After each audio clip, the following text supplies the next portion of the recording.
है। आज हम लोग दरअसल कई सीटों का ऐलान पार्टी कर रही है, क्योंकि हमने पिछले दिनों में 11 सीटों का ऐलान किया था और काफ़ी अवामी दबाव है, हमारे संगठन के लोग भी और आम जनों का भी काफ़ी दबाव है कि MIM और सीटों से लड़े। तो हम आज चंद सीटों का और ऐलान कर रहे हैं। काराकट से पाटलिपुत्रा, गोपालगंज, शिवहर और दरभंगा में भी पार्टी इलेक्शन लड़ेगी, जिसका ऐलान पार्टी आज कर रही है। मधुबनी से भी काफ़ी दबाव है, उसके बारे में हम लोग गौर कर रहे हैं, लेकिन इन जगहों पर पार्टी इलेक्शन लड़ेगी, जिसका ऐलान हम लोग कर रहे हैं। और कई उम्मीदवार हमारे यहाँ हैं। अभी हमारी पार्टी में आज ज्वाइनिंग भी हो रही है मोहतरमा प्रियंका चौधरी साहिबा का, जिनका काराकट से ताल्लुक़ है, और जनाब फारूक साहब का भी, जिनका पाटलिपुत्रा से ताल्लुक़ है, वो ज्वाइन कर रहे हैं। कई सीनियर लीडर हमारे ज्वाइन कर रहे हैं और हम बड़ी मजबूती के साथ इलेक्शन लड़ना चाहते हैं। मेरी ख्वाहिश है, पार्टी की पूरी कोशिश है कि कहीं से भी भाजपा कामयाब नहीं हो, लेकिन चूंकि हम इलेक्शन का ऐलान करते हैं तो आप लोग इल्ज़ाम लगाते हैं। हमारी पूरी कोशिश रही, 2020 में भी मैंने तमाम तर मिली ऑर्गेनाइजेशन को कहा कि मुझे गठबंधन का पार्टनर बना दिया जाए। इस मरते हुए जब इंडिया का गठबंधन बना तो हम लोगों ने कोशिश की, तमाम तर नेताओं से बात की, प्रेस के माध्यम से भी उन लोगों से आग्रह किया कि साहब, हम नहीं चाहते हैं कि सेकुलर वोटों का बिखराव हो, हमें भी अपना पार्टनर आप बनाइए। लेकिन ये लोग सिर्फ बीजेपी का खौफ दिखाकर माइनॉरिटी की क़यादत को, माइनॉरिटी की लीडरशिप को कहीं उभरने नहीं देना चाहते।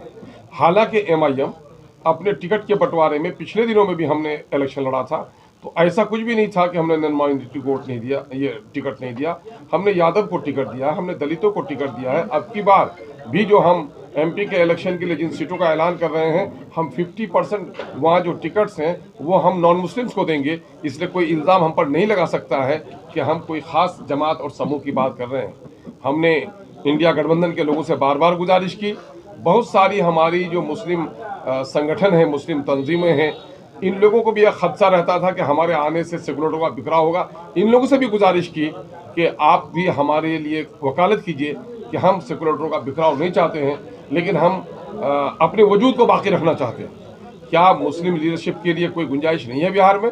क्या सोकॉल जो सेकुलर पार्टियां हैं, ये पार्टियां सिर्फ मुसलमानों को बीजेपी का खौफ दिखाकर दबा कर रखना चाहती हैं? अभी जाति आधारित जो गणना आई है, जो हम लोग चीख रहे थे, चिल्ला रहे थे कि माइनॉरिटी के लोगों को इन लोगों ने हाशिए पर डाल दिया है, और ये 30-35 साल के दरमियान में, जिसमें राजद, जदयू, कांग्रेस और भाजपा सभी लोग शामिल रहे हैं, मुसलमानों की 60% नौकरियों से इनको वंचित कर दिया गया।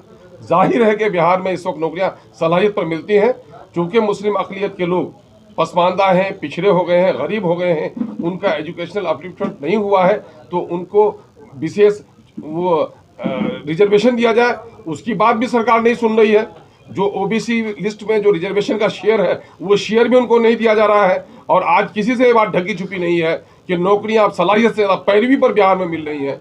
जिन लोगों का पहले मास्टर रोल पे बहाली होती है, उन्हीं को परमानेंट किया जाता है, तो वहाँ पर सलाहियत देखी नहीं जाती, वहाँ पैरवी देखी जाती है।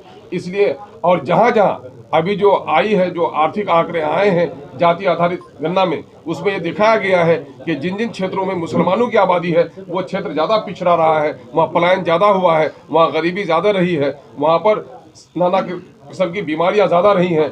इसलिए हम लोग बिहार की एक बड़ी आबादी, जो नज़रअंदाज करदा आबादी है, उस आबादी को हक दिलाने के लिए संघर्षशील है, लेकिन हम सबको साथ लेकर चलना चाहते हैं और काफ़ी दबाव है। इस वजह से इन सीटों का हम ऐलान करते हैं।